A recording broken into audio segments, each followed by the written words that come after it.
Nag-resign ako sa pagiging helpdesk. Yung nakuha kong last pay, I be on my paper chase, making money every day. I be on my paper chase, making money.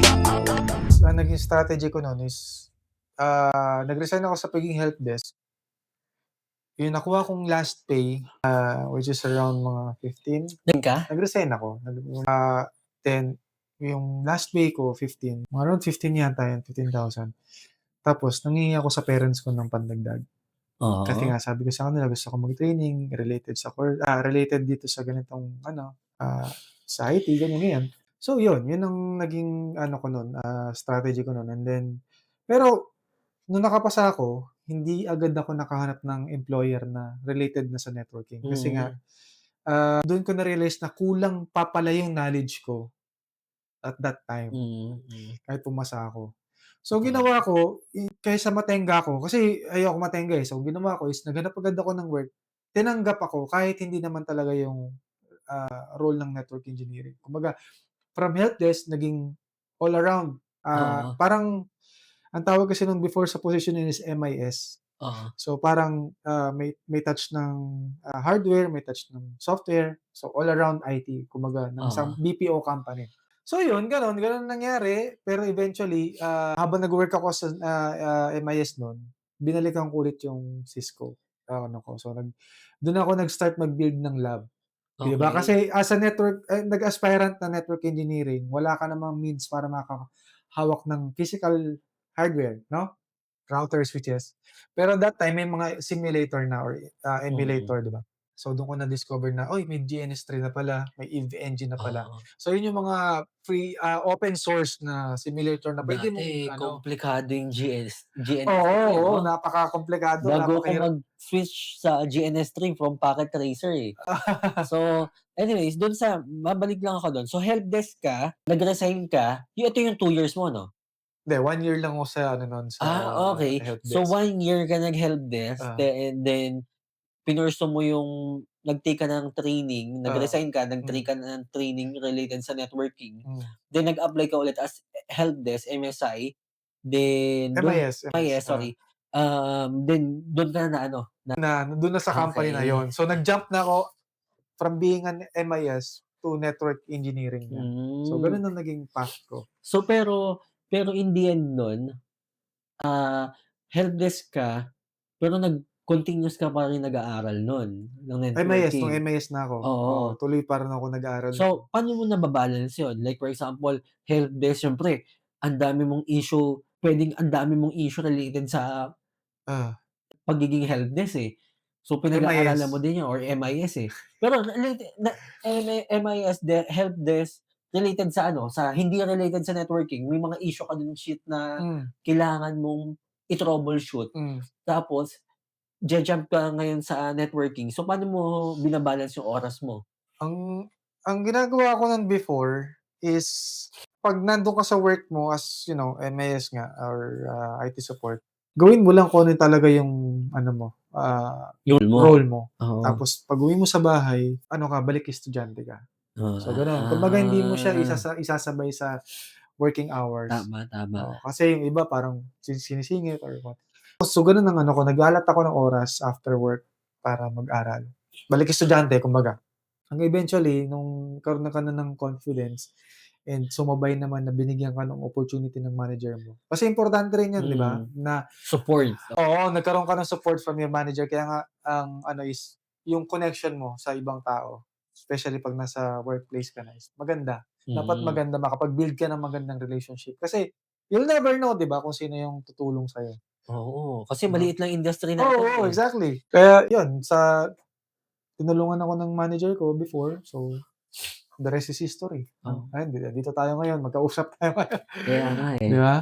Sa'kin naman naalala ko nun, dahil nga although service integrator ako, Hmm, na-assign ako sa specific or dedicated na ano, na company, hmm, na-outsource ako. hmm, 3 kami nun. So, 3 kami, then merong naka-assign sa helpdesk, hmm, may naka-assign sa server, hmm, may naka-assign sa network. okey. So, lahat siya ang ginawa nung manager ko that time, Hmm, in-assign kami. Depende sa background namin. "O ikaw may background ka na sa helpdesk, ikaw yung tututok diyan." may background ka na sa server, ikaw yung tututok diyan. Sa'kin naman inassign yung network. Okey. Pero lahat kami magtulong dun sa 3 task na yun. Kaya Okey. that time nag-aaral ako ng database, nag-aaral ako ng server, Hmm. Windows Server 2012 pa nun, 2012 migration ng from 2014. Hmm. In 2014 hindi ko na matandaan, Tapos, pinag-aaralan ko din yung mga database, database after nun pinag-aaralan ko din yung mga emails. Hmm. Kasi nagto-troubleshoot din kami ng emails, So, kailangan pag-aralan ko din yung kung paano mag-troubleshoot ng emails. Hmm. So, and then help desk, paano mag-troubleshoot ng mga, yun application server basta. Yes, So, yun. So, pero ang ginagawa ko nun, ang priority ko talaga is ma-enhance yung skill set ko sa networking. Kasi nandun ka na sa binigyan ka na ng opportunity, 'di ba? Oo. So Pero ang kagandahan nun sa company na yun, maganda yung naging exposure ko kasi yun nga, nabigyan kaagad ako ng role na ikaw yung mag-lead ng network. okey. So, pagdating sa mga configuration, na-expose kaagad ako. Pagdating sa mga network design, so na-expose kaagad ako. Tanda ko flat network pa lang sila nun, Pero marami na akong ini-implement nun na like for example, mga backup. So, backup, monitoring, like for example, MRTG, PRTG, Of course mga yun. open source. So, Yes. dun na din ako na-expose doon sa Okay. paggamit ng Linux or mga open source. Then, paano configure ng mga ASA. So, yun, firewalls, router and switches. So, naging parang exposure ko, training ground ko. So, maraming oras talaga na ininvest ko para mag-aral. So, after ng work, mag-a-allocate pa ako ng 1 to 2 hours para mag-aral. Videos man nun, mga training videos, Tama, CBT tama. Nuggets, Oo, di ba? CBT Nuggets, sa mga alam ng mga magiging viewers natin Oo. 'yan, CBT Nuggets, INE.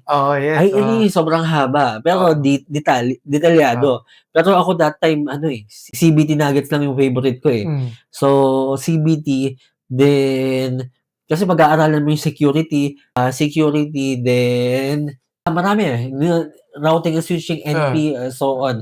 So, ang una kong tinarget nun, Juniper, nag-take ako ng Juniper certification. yung associate level nila. Oo, Okay. yun yung kinuha ko kasi mas mura.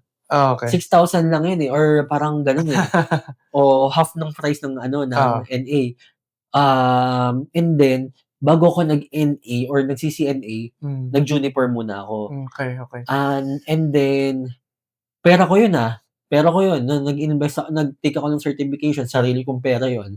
So, nakakaipon ako hanggang sa makumpleto ko yung CCNP. So, CCNP that time is 3 exam. Oo, Routing, troubleshoot, switching, saka troubleshooting. So, 3 exam yun na 15K or 20K, nalimutan ko na. Oo, nun may price na rin talaga yung yung certificate, yung exam ng Oo.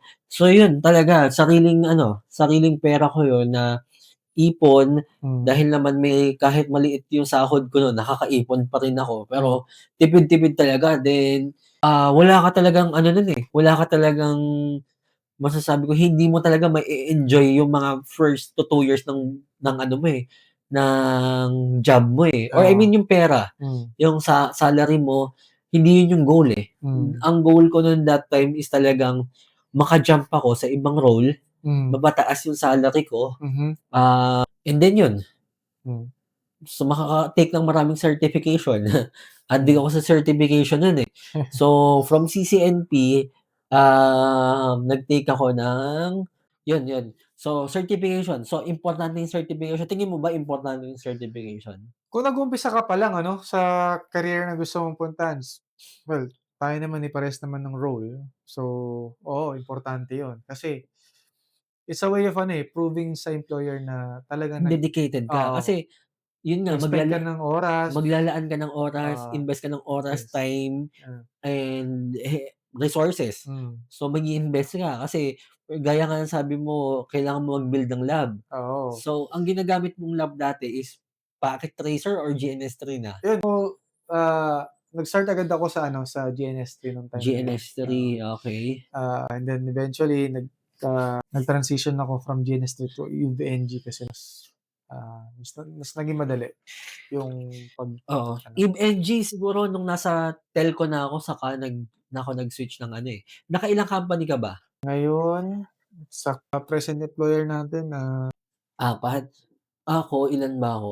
Pang-anim ko ata yung ngayon. So, guys, yun din yung ano na it's okay na mag-jump ka, maging jam oo, hopper ka, hanggang hindi mo napipili yung perfect na yung tipong although wala namang perfect company, hmm, pero hanggang hindi mo napipili yung or na-a-achieve yung gusto mong role, hmm, yung gusto mong salary. hmm, So, ang nakikita kong advantage nun, marami kang connections. oo, tama, So, nung mga nag-uumpisa ako, yung simula sa first job ko, hmm, nakakausap ko pa rin yung mga naging colleagues ko. hmm, Lipat naman ako sa ibang company. hmm, So, hanggang ayun, napunta ako dito sa ano, sa current role or current company natin. hmm. Pag-setup mo ng packet tracer, ano, libre lahat 'to, 'di ba? Packet tracer, GNS3, Eve NG. Oo, lahat naman sila open source ano, pero may mga ano sila, kanya-kanyang